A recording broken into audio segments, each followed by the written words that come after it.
الطلاق مرتان فإمساك بمعروف أو تسريح بإحسان ولا يحل لكم أن تأخذوا مما آتيتموهن شيئا إلا أن يخافا ألا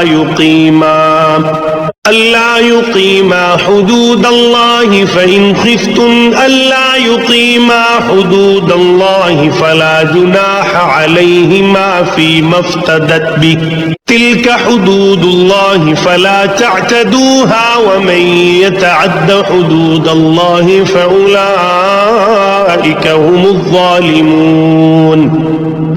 یہ طلاقیں 2 مرتبہ ہیں، پھر یا تو اچھائی سے روکنا یا عمدگی کے ساتھ چھوڑ دینا ہے، اور تمہیں حلال نہیں کہ تم نے انہیں جو دے دیا ہے اس میں سے کچھ بھی لو۔ ہاں یہ اور بات ہے کہ دونوں کو اللہ کی حدیں قائم نہ رکھ سکنے کا خوف ہو، اس لیے اگر تمہیں ڈر ہو کہ یہ دونوں اللہ کی حدیں قائم نہ رکھ سکیں گے تو عورت رہائی پانے کے لیے کچھ دے ڈالے، اس میں دونوں پر گناہ نہیں، یہ اللہ کی حدود ہیں، خبردار ان سے آگے نہ بڑھنا، اور جو لوگ اللہ کی حدوں سے تجاوز کر جائیں وہ ظالم ہیں۔ فَإِن طَلَّقَهَا فَلَا تَحِلُّ لَهُ مِن بَعْدُ حَتَّى تَنكِحَ زَوْجًا غَيْرَهُ فَإِن طَلَّقَهَا فَلَا جُنَاحَ عَلَيْهِمَا أَن يَتَرَاجَعَا إِن ظَنَّا أن يقيما حدود الله وتلك حدود الله يبينها لقوم يعلمون۔ پھر اگر اس کو تیسری بار طلاق دے دے تو اب اس کے لیے حلال نہیں جب تک کہ وہ عورت اس کے سوا دوسرے سے نکاح نہ کرے، پھر اگر وہ بھی طلاق دے دے تو ان دونوں کو میل جول کر لینے میں کوئی گناہ نہیں، بشرطے کہ یہ جان لیں کہ اللہ کی حدوں کو قائم رکھ سکیں گے۔ یہ اللہ تعالیٰ کی حدود ہیں جنہیں وہ جاننے والوں کے لیے بیان فرما رہا ہے۔ وَإِذَا طَلَّقْتُمُ النِّسَاءَ فَبَلَغْنَ أَجَلَهُنَّ فَأَمْسِكُوهُنَّ بِمَعْرُوفٍ أَوْ سَرِّحُوهُنَّ بِمَعْرُوفٍ وَلَا تُمْسِكُوهُنَّ ضِرَارًا لِتَعْتَدُوا وَمَن يَفْعَلْ ذَلِكَ فَقَدْ ظَلَمَ نَفْسَهُ وَلَا تَتَّخِذُوا آيَاتِ اللَّهِ هزوا واذكروا نعمة الله عليكم وما أنزل عليكم من الكتاب والحكمة يعظكم به واتقوا الله واعلموا أن الله بكل شيء عليم۔ جب تم عورتوں کو طلاق دو اور وہ اپنی عدت ختم کرنے پر آئیں تو اب انہیں اچھی طرح بساؤ یا بھلائی کے ساتھ الگ کر دو، اور انہیں تکلیف پہنچانے کی غرض سے ظلم و زیادتی کے لیے نہ روکو، جو شخص ایسا کرے اس نے اپنی جان پر ظلم کیا۔ تم اللہ کے احکام کو ہنسی کھیل نہ بناؤ، اور اللہ کا احسان جو تم پر ہے یاد کرو، اور جو کچھ کتاب و حکمت اس نے نازل فرمائی ہے جس سے تمہیں نصیحت کر رہا ہے اسے بھی، اور اللہ تعالیٰ سے ڈرتے رہا کرو، اور جان رکھو کہ اللہ تعالیٰ ہر چیز کو جانتا ہے۔ وَإِذَا طَلَّقْتُمُ النِّسَاءَ فَبَلَغْنَ أَجَلَهُنَّ فَلَا تَعْضُلُوهُنَّ أَن يَنكِحْنَ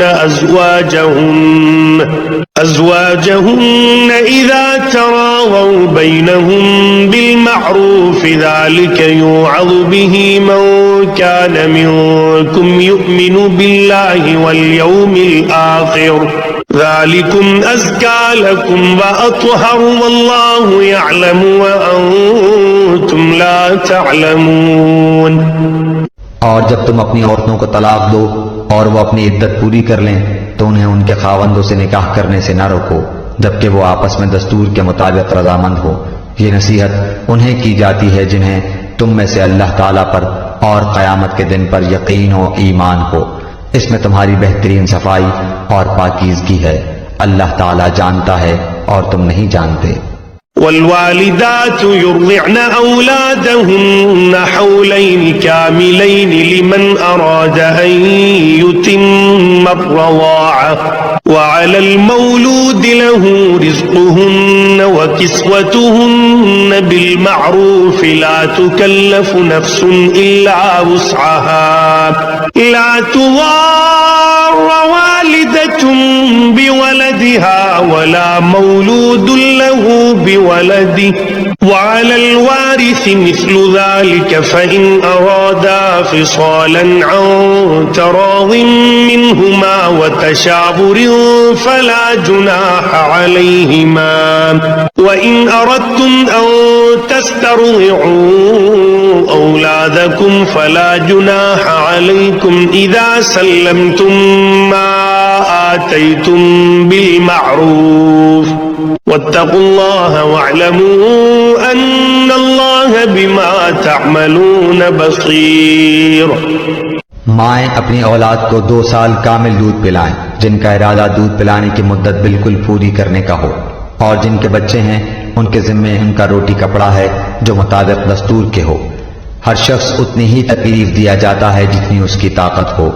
ماں کو اس کے بچے کی وجہ سے یا باپ کو اس کی اولاد کی وجہ سے کوئی ضرر نہ پہنچایا جائے۔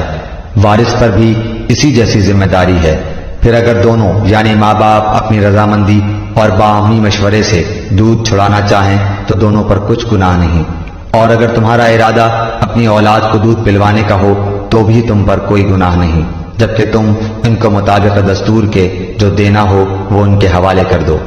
اللہ تعالیٰ سے ڈرتے رہو اور جانتے رہو کہ اللہ تعالیٰ تمہارے اعمال کی دیکھ بھال کر رہا ہے۔ والذين يتوفون منكم ويذرون أزواجا يتربصن بأنفسهن 4 أشهر وعشرا فإذا بلغن أجلهن فلا جناح عليكم فيما فعلن في أنفسهن بالمعروف والله بما تعملون خبير۔ تم میں سے جو لوگ فوت ہو جائیں اور بیویاں چھوڑ جائیں وہ عورتیں اپنے آپ کو 4 مہینے اور 10 دن عدت میں رکھیں، پھر جب مدت ختم کر لیں تو جو اچھائی کے ساتھ وہ اپنے لیے کریں اس میں تم پر کوئی گناہ نہیں، اور اللہ تعالیٰ تمہارے ہر عمل سے خبردار ہے۔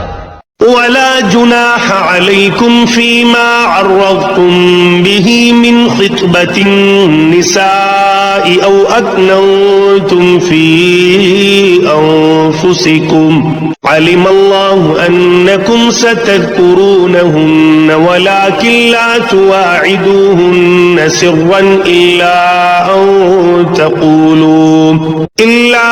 أن تقولوا قولا معروفا ولا تعزموا عقدة النكاح حتى يبلغ الكتاب أجله واعلموا أن الله يعلم ما في أنفسكم فاحذروه واعلموا أن الله غفور حليم۔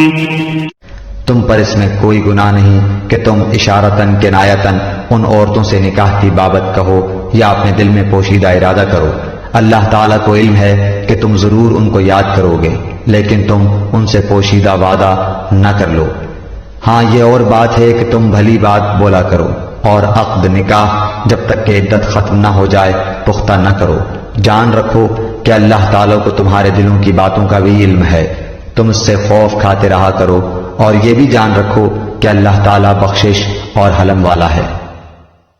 لا جناح عليكم إن طلقتم النساء ما لم تمسوهن أو تفرضوا لهن فريضة ومتعوهن على الموسع قدره وعلى المقتر قدره متاعا بالمعروف حقا على المحسنين۔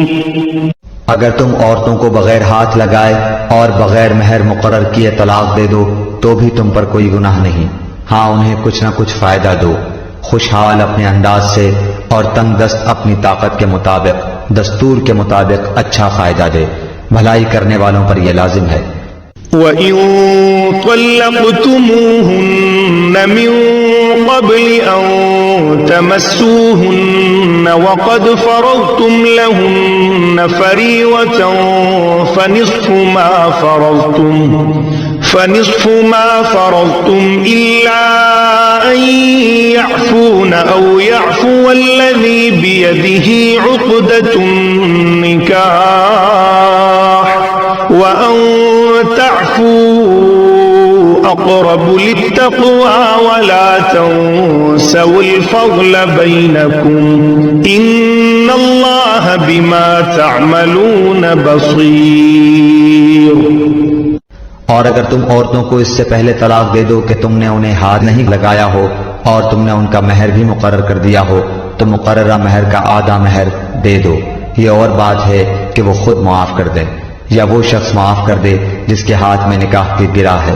تمہارا معاف کر دینا تقوی سے بہت نزدیک ہے۔ اور آپس کی فضیلت اور بزرگی کو فراموش نہ کرو، یقیناً اللہ تعالیٰ تمہارے اعمال کو دیکھ رہا ہے۔ حافظوا على الصلوات والصلاة الوسطى وقوموا لله قانتين۔ نمازوں کی حفاظت کرو، بالخصوص درمیان والی نماز کی، اور اللہ تعالیٰ کے لیے باادب کھڑے رہا کرو۔ فَإِنْ خِفْتُمْ فَرِجَالًا أَوْ رُكْبَانًا فَإِذَا أَمِنْتُمْ فَاذْكُرُوا اللَّهَ كَمَا عَلَّمَكُمْ مَا لَمْ تَكُونُوا تَعْلَمُونَ۔ اگر تمہیں خوف ہو تو پیدل ہی صحیح یا سواری ہی صحیح، ہاں جب امن ہو جائے تو اللہ کا ذکر کرو جس طرح کہ اس نے تمہیں اس بات کی تعلیم دی جسے تم نہیں جانتے تھے۔ والذين يتوفون منكم ويذرون أزواجا وصية لأزواجهم متاعا إلى الحول غير إخراج فإن خرجن فلا جناح عليكم فيما فعلن في أنفسهن من معروف والله عزيز حكيم۔ جو لوگ تم میں سے فوت ہو جائیں اور بیویاں چھوڑ جائیں وہ وصیت کر جائیں کہ ان کی بیویاں سال بھر تک فائدہ اٹھائیں، انہیں کوئی نہ نکالے، ہاں اگر وہ خود نکل جائیں تو تم پر اس میں کوئی گناہ نہیں، جو وہ اپنے لیے اچھائی سے کریں، اللہ تعالیٰ غالب اور حکیم ہے۔ وَلِلْمُطَلَّقَاتِ مَتَاعٌ بِالْمَعْرُوفِ حَقًّا عَلَى الْمُتَّقِينَ۔ طلاق والیوں کو اچھی طرح فائدہ دینا پرہیزگاروں پر لازم ہے۔ كذلك يبين الله لكم آياته لعلكم تعقلون۔ اللہ تعالیٰ اسی طرح اپنی آیتیں تم پر ظاہر فرما رہا ہے تاکہ تم سمجھو۔ ألم تر إلى الذين خرجوا من ديارهم وهم ألوف حذر الموت فقال لهم الله موتوا ثم أحياهم إن الله لذو فضل على الناس ولكن أكثر الناس لا يشكرون۔ کیا تم نے انہیں نہیں دیکھا جو ہزاروں کی تعداد میں تھے اور موت کے ڈر کے مارے اپنے گھروں سے نکل کھڑے ہوئے تھے؟ اللہ تعالیٰ نے انہیں فرمایا مر جاؤ، پھر انہیں زندہ کر دیا۔ بے شک اللہ تعالیٰ لوگوں پر بڑا فضل والا ہے، لیکن اکثر لوگ ناشکرے ہیں۔ وَقَاتِلُوا فِي سَبِيلِ اللَّهِ وَاعْلَمُوا أَنَّ اللَّهَ سَمِيعٌ عَلِيمٌ۔ اللہ کی راہ میں جہاد کرو اور جان لو کہ اللہ تعالیٰ سنتا جانتا ہے۔ من ذا الذي يقرض الله قرضا حسنا فيضاعفه له أضعافا كثيرة والله يقبض ويبسط وإليه ترجعون۔ ایسا بھی کوئی ہے جو اللہ تعالیٰ کو اچھا قرض دے، پس اللہ تعالیٰ اسے بہت بڑھا چڑھا کر عطا فرمائے۔ اللہ ہی تنگی اور کشادگی کرتا ہے اور تم سب اسی کی طرف لوٹائے جاؤ گے۔ ألم تر إلى الملأ من بني إسرائيل من بعد موسى إذ قالوا لنبي له مبعث لنا ملكا نقاتل في سبيل الله قال هل عسيتم إن كتب عليكم القتال ألا تقاتلوا قالوا وما لنا ألا نقاتل في سبيل الله في سبيل الله وقد أخرجنا من ديارنا وأبنائنا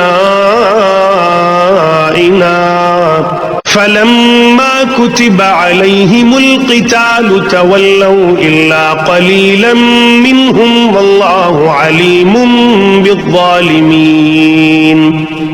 کیا آپ نے حضرت موسیٰ کے بعد والی بنی اسرائیل کی جماعت کو نہیں دیکھا جبکہ انہوں نے اپنے پیغمبر سے کہا کہ کسی کو ہمارا بادشاہ بنا دیجئے تاکہ ہم اللہ کی راہ میں جہاد کریں؟ پیغمبر نے کہا کہ ممکن ہے جہاد فرض ہو جانے کے بعد تم جہاد نہ کرو. انہوں نے کہا بھلا ہم اللہ کی راہ میں جہاد کیوں نہ کریں گے؟ ہم تو اپنے گھروں سے اجاڑے گئے ہیں اور بچوں سے دور کر دیے گئے ہیں.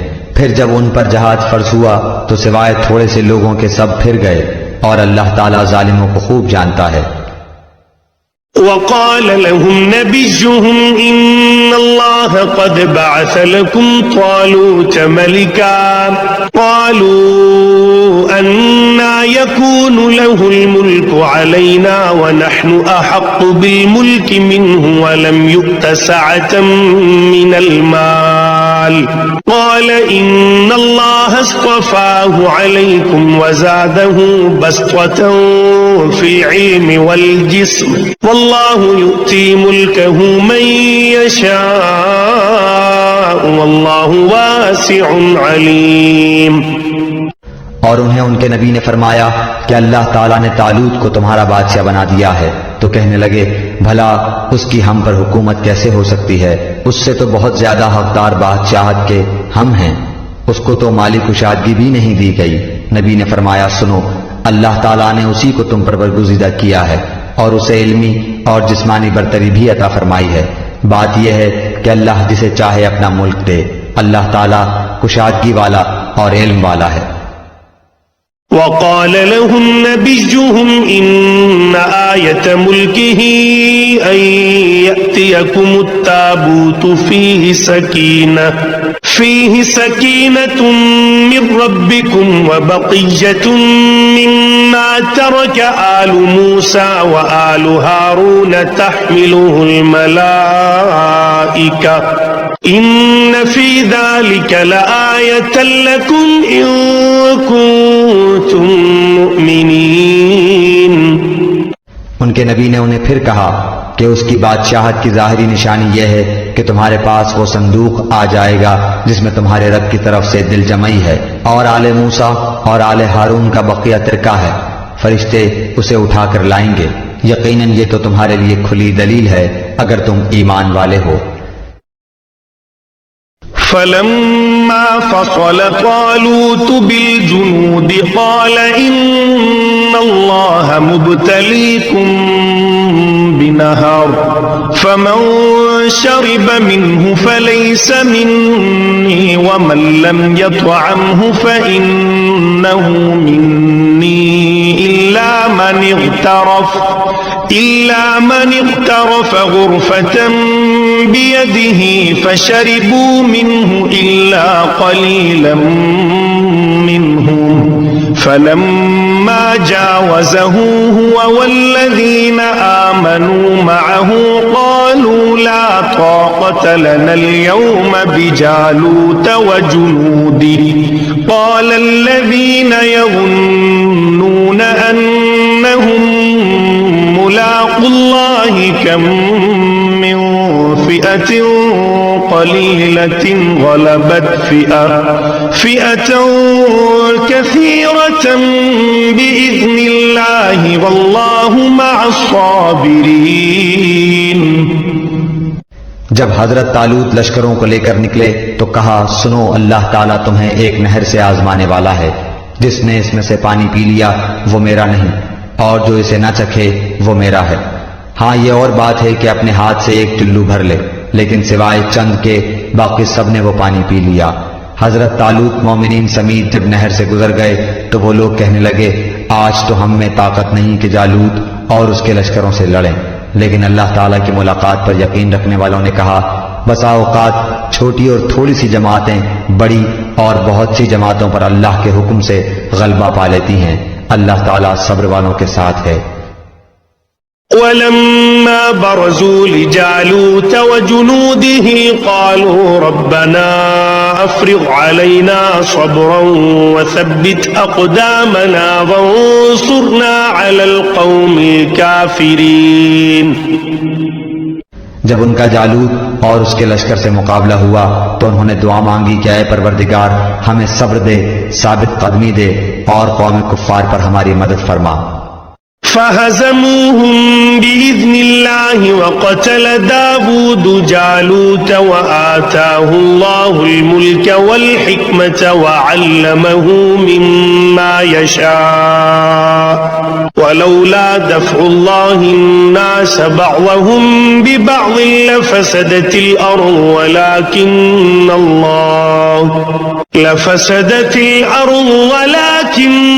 الله ذو فضل على العالمين.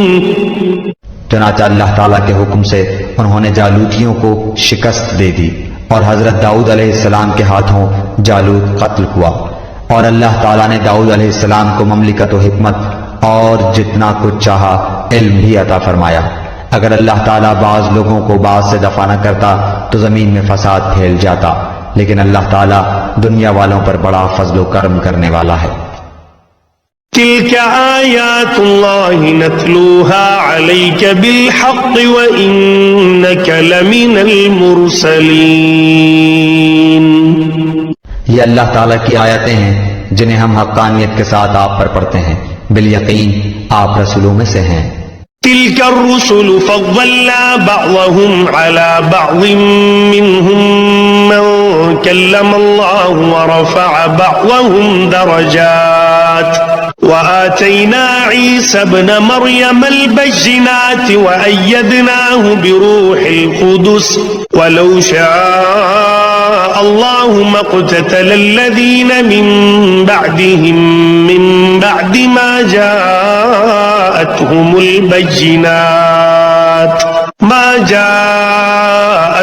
البينات ولكن اختلفوا فمنهم من آمن ومنهم من كفر ولو شاء الله ما اقتتلوا ولكن الله يفعل ما يريد. یہ رسول ہیں جن میں سے ہم نے بعض کو بعض پر فضیلت دی ہے. ان میں سے بعض وہ ہیں جن سے اللہ تعالیٰ نے بات چیت کی ہے اور بعض کے درجے بلند کیے ہیں، اور ہم نے عیسیٰ بن مریم کو معجزات عطا فرمائے اور روح القدس سے ان کی تائید کی. اگر اللہ تعالیٰ چاہتا تو ان کے بعد والے اپنے پاس دلیلیں آ جانے کے بعد ہرگز آپس میں لڑائی بھڑائی نہ کرتے، لیکن ان لوگوں نے اختلاف کیا. ان میں سے بعض تو مومن ہوئے اور بعض کافر، اور اگر اللہ تعالیٰ چاہتا تو یہ آپس میں نہ لڑتے، لیکن اللہ تعالیٰ جو چاہتا ہے کرتا ہے. يا أيها الذين آمنوا أنفقوا مما رزقناكم من قبل أن يأتي يوم لا بيع فيه ولا خلة ولا شفاعة والكافرون هم الظالمون. اے ایمان والو، جو ہم نے تمہیں دے رکھا ہے اس میں سے خرچ کرتے رہو، اس سے پہلے کہ وہ دن آئے جس میں نہ تجارت ہے نہ دوستی اور شفاعت، اور کافر ہی ظالم ہے.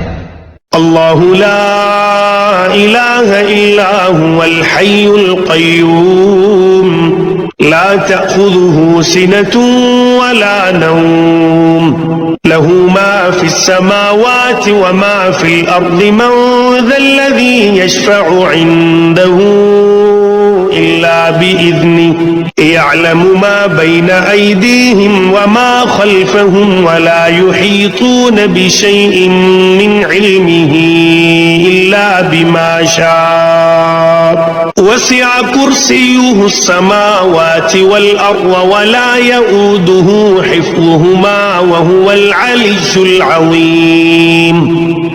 اللہ تعالیٰ ہی معبود برحق ہے، جس کے سوا کوئی معبود نہیں، جو زندہ اور سب کا تھامنے والا ہے، جسے نہ اونگ آئے نہ نیند.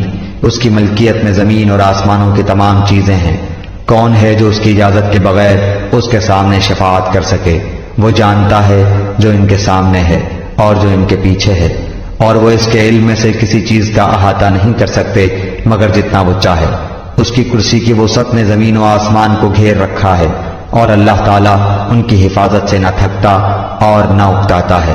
وہ تو بہت بلند اور بہت بڑا ہے.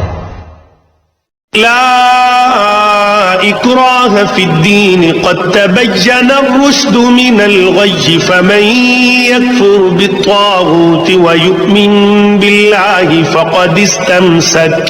فقد استمسك بالعروة الوثقى لا انفصام لها والله سميع عليم. دین کے بارے میں کوئی زبردستی نہیں، ہدایت دلالت سے روشن ہو چکی ہے.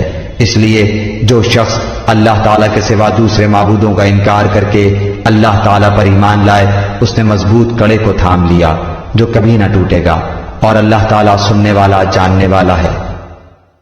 اللہ ولی الذین آمنوا یخرجهم من الظلمات الى النور والذین كفروا اولیاؤهم الطاغوت یخرجونهم من النور الى الظلمات اولئک اصحاب النار هم فیہا خالدون. ایمان لانے والوں کا کارساز اللہ تعالیٰ خود ہے. وہ انہیں اندھیروں سے روشنی کی طرف نکال لے جاتا ہے، اور کافروں کے اولیاء شیاطین ہیں، وہ انہیں روشنی سے نکال کر اندھیروں کی طرف لے جاتے ہیں. یہ لوگ جہنمی ہیں جو ہمیشہ اسی میں پڑے رہیں گے. ألم تر إلى الذي حاج إبراهيم في ربه أن آتاه الله الملك إذ قال إبراهيم ربي الذي يحيي ويميت قال أنا أحيي وأميت قال إبراهيم فإن الله يأتي بالشمس من المشرق فأت بها من المغرب فبهت الذي كفر والله لا يهدي القوم الظالمين. کیا تو نے اسے نہیں دیکھا جو سلطنت پا کر ابراہیم علیہ السلام سے اس کے رب کے بارے میں جھگڑ رہا تھا؟ جب ابراہیم علیہ السلام نے کہا کہ میرا رب تو وہ ہے جو جلاتا ہے اور مارتا ہے، وہ کہنے لگا میں بھی جلاتا اور مارتا ہوں. ابراہیم علیہ السلام نے کہا اللہ تعالیٰ سورج کو مشرق کی طرف سے لے آتا ہے، تو اسے مغرب کی جانب سے لے آ. اب تو وہ کافر پہنچ کر رہ گیا، اور اللہ تعالیٰ ظالموں کو ہدایت نہیں دیتا.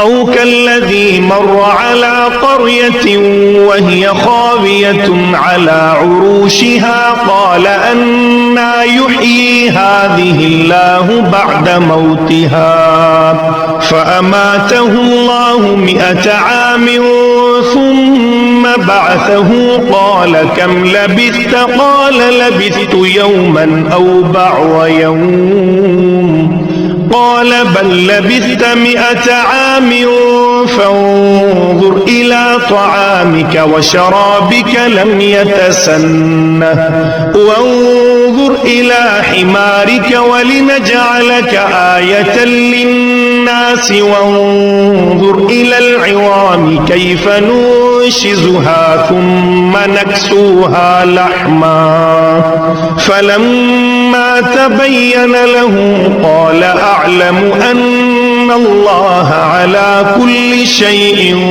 قدير. یا اس شخص کے مانند کہ جس کا گزر اس بستی پر ہوا جو چھت کے بل اوندھی پڑی ہوئی تھی، وہ کہنے لگا اس کی موت کے بعد اللہ تعالیٰ اسے کس طرح زندہ کرے گا؟ تو اللہ تعالیٰ نے اسے مار دیا 100 سال کے لیے. پھر اسے اٹھایا، پوچھا کتنی مدت تجھ پر گزری؟ کہنے لگا 1 دن یا دن کا کچھ حصہ. فرمایا بلکہ تو 100 سال تک رہا. پھر اب تو اپنے کھانے پینے کو دیکھ کے بالکل خراب نہیں ہوا، اور اپنے گدھے کو بھی دیکھ، ہم تجھے لوگوں کے لیے ایک نشانی بناتے ہیں. تو دیکھ کہ ہم ہڈیوں کو کس طرح اٹھاتے ہیں، پھر ان پر گوشت چڑھاتے ہیں. جب یہ سب ظاہر ہو چکا تو کہنے لگا میں جانتا ہوں کہ اللہ تعالیٰ ہر چیز پر قادر ہے.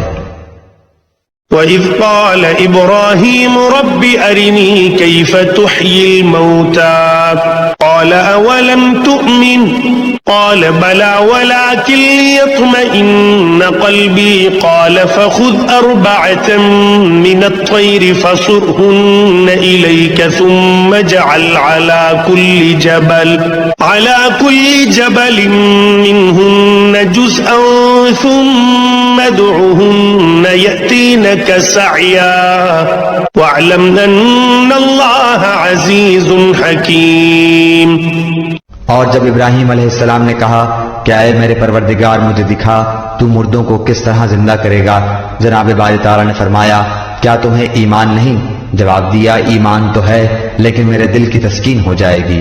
فرمایا 4 پرند لو، ان کے ٹکڑے کر ڈالو، پھر ہر پہاڑ پر ان کا ایک ایک ٹکڑا رکھ دو، پھر انہیں پکارو، تمہارے پاس دوڑتے ہوئے آ جائیں گے، اور جان رکھو کہ اللہ تعالیٰ غالب ہے، حکمتوں والا ہے.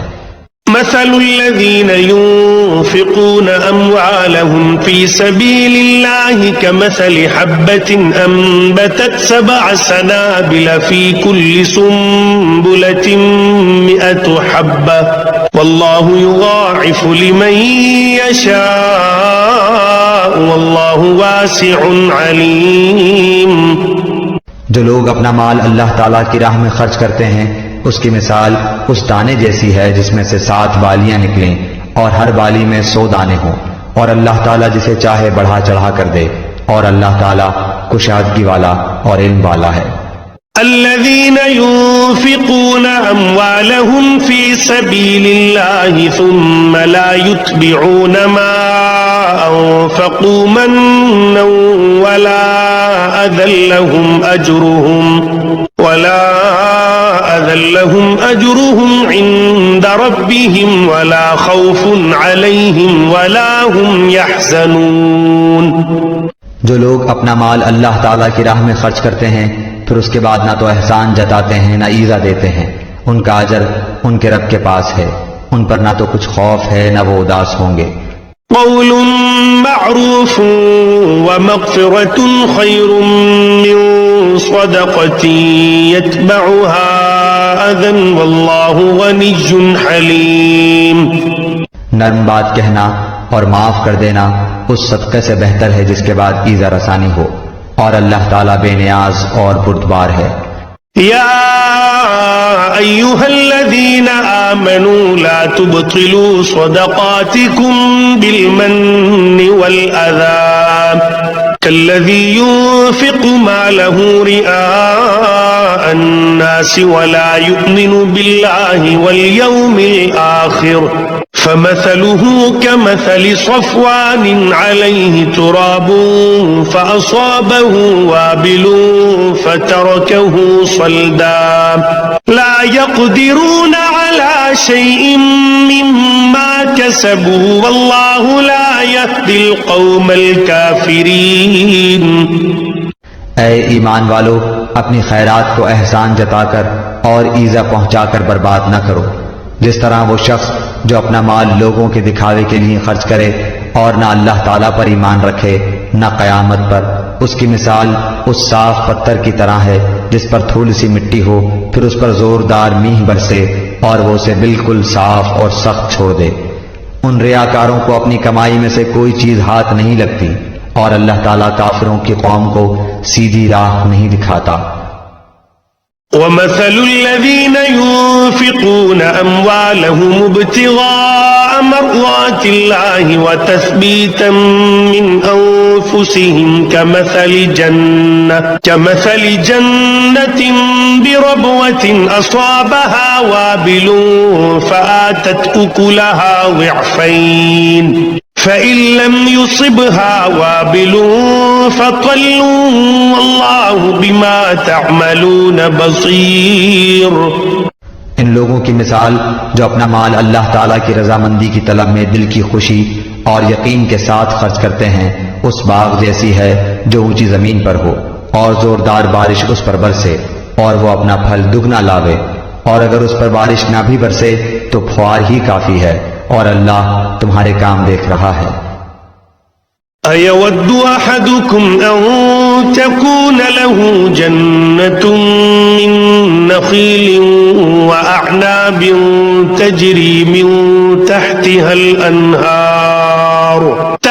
الأنهار له فيها من كل الثمرات وأصابه الكبر وله ذرية ضعفاء فأصابها إعصار فيه نار فاحترقت كذلك يبين الله لكم الآيات لعلكم تتفكرون. کیا تم میں سے کوئی بھی یہ چاہتا ہے کہ اس کا کھجوروں اور انگوروں کا باغ ہو جس میں نہریں بہہ رہی ہوں اور ہر قسم کے پھل موجود ہوں؟ اس شخص کا بڑھاپا آ گیا ہو، اس کے ننھے ننھے سے بچے بھی ہوں، اور اچانک باغ کو بگولا لگ جائے جس میں آگ بھی ہو، پس وہ باغ جل جائے. اسی طرح اللہ تعالیٰ تمہارے لیے آیتیں بیان کرتا ہے تاکہ تم غور و فکر کرو.